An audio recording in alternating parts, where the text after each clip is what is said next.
मित्रांनो, आपण 2026 मध्ये आहोत।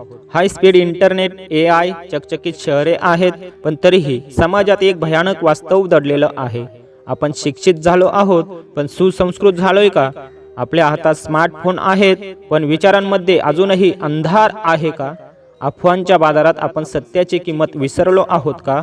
अशा या कडू वास्तवात आज आपल्याला पुन्हा एकदा सावित्रीबाई फुले आणि त्यांच्या सत्यशोधक विचारांची गरज का आहे? आजचा हा व्हिडिओ कदाचित कडू वाटेल, पण हेच आजचं सत्य आहे। 2026चं पहिलं भयान वास्तव म्हणजे अफवा। आज एका चुकीच्या मेसेजमुळे दंगली होतात, लोकांची घरं जळतात, आयुष्य उद्ध्वस्त होतात, आणि आपण काय करतो? डोळे बंद करून फॉरवर्ड करतो। सावित्रीबाई आणि ज्योतिरावांनी सत्यशोधक समाज का स्थापन केला होता? कारण त्यांचा एकच मंत्र होता, प्रत्येक गोष्टीचा सत्याच्या कसोटीवर शोध घ्या। आज स्वतःला एक प्रश्न विचारूया, आपण सत्य शोधतोय का, की फक्त आपल्याला हवं तेच ऐकतोय? मित्रांनो, 2026 मध्ये प्रत्येक मोबाईल धारकाला सत्यशोधक व्हावंच लागेल, नाहीतर आपण तंत्रज्ञानाचे गुलाम बनू आणि एकमेकांचे शत्रू होऊ। मित्र हो, तुम्ही शेवटचा फॉरवर्ड मेसेज सत्यता तपासून कधी पाठवला होता? आठवतंय का? दुसरं वास्तव, आजचं शिक्षण। सावित्रीबाईंनी शिक्षणासाठी दगड गोटे सहन केले, फक्त आपण विचार करायला शिकावं म्हणून। पण आज काय चित्र आहे? आजची पिढी 15 सेकंदाच्या रील मध्ये अडकली आहे। सखोल वाचन, विचार हे शब्दच हळूहळू गायब होतात। आज एका मुलाला भगतसिंग माहिती नाहीत, पण एखाद्या श्रीमंत माणसाचा कुत्रा काय खातो हे मात्र ठाऊक आहे।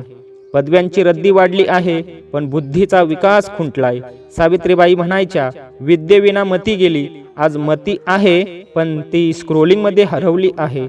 मित्र हो, आपण शेवटचं पुस्तक कधी वाचलं होतं हे आठवतं का? तिसरं वास्तव, महिलांचा सन्मान। 18व्या शतकात सावित्रीबाईंवर प्रत्यक्ष शेण फेकलं जायचं। आज 2026 मध्ये तेच शेण कमेंट बॉक्स मध्ये फेकलं जातंय। एखादी मुलगी आपले विचार मांडते आणि लगेच ट्रोलिंग, चारित्र्यावर शिंतोडे। सावित्रीबाईंनी त्या काळात स्त्रियांना धीर दिला, उभं राहायला शिकवलं, लढायला शिकवलं। आज या डिजिटल शेण फेकी विरुद्ध लढायचं असेल तर सावित्रीबाईंचा तोच धैर्याचा वारसा आपल्याला पुन्हा जिवंत करावा लागेल। मित्र हो, आजची ही पिढी कमेंट करताना आपण माणूस आहोत हे विसरतात का? कमेंट करून नक्की सांगा। मित्र हो, चौथे वास्तव, जातीपाती। आपण चंद्रावर पोहोचलोय, पण मनातल्या जातीच्या भिंती आजही तशाच आहेत। उलट सोशल मीडियामुळे त्या अजून घट्ट झाल्या आहेत।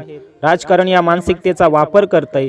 सावित्रीबाईंनी ज्या विषमतेविरुद्ध लढा दिला, तीच विषमता आज नव्या मुखवट्यात उभी आहे।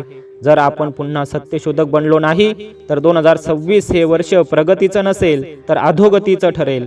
पाचवं वास्तव, संवेदन शून्यता। आज रडणाऱ्या माणसाचा व्हिडिओ बनवणारे खूप आहेत, पण हात पुढे करणारे कमी आहेत। सावित्रीबाईंनी प्लेगच्या रुग्णांना वाचवताना स्वतःचा जीव दिला। आज हॉस्पिटलमध्ये बेड मिळावा म्हणून वशिले लागतात। माणुसकीपेक्षा नफा मोठा झाला आहे। हे बदलायचं असेल तर सावित्रीबाईंची ती करुणा पुन्हा समाजात रुजवावी लागेल। मित्रांनो, 2026चं वास्तव कडू असलं तरीही त्यावर औषध एकच आहे, सत्यशोधक विचार। सावित्रीबाई फुले फक्त 3 जानेवारी पुरत्या नाहीत, त्यांचे विचार दररोज जगण्यासाठी आहेत। आज हा व्हिडिओ पाहिल्यावर फक्त लाईक शेअर करू नका, आज एक तरी अफवा थांबवा, एक तरी चुकीची कमेंट रिपोर्ट करा, आणि ही व्हिडिओ एक तरी माणसाला पाठवा। हा सावित्रीबाईंना खरा अभिवादन असेल। तुम्ही तयार आहात का आजच्या युगात सत्यशोधक बनायला? जय ज्योती, जय क्रांती।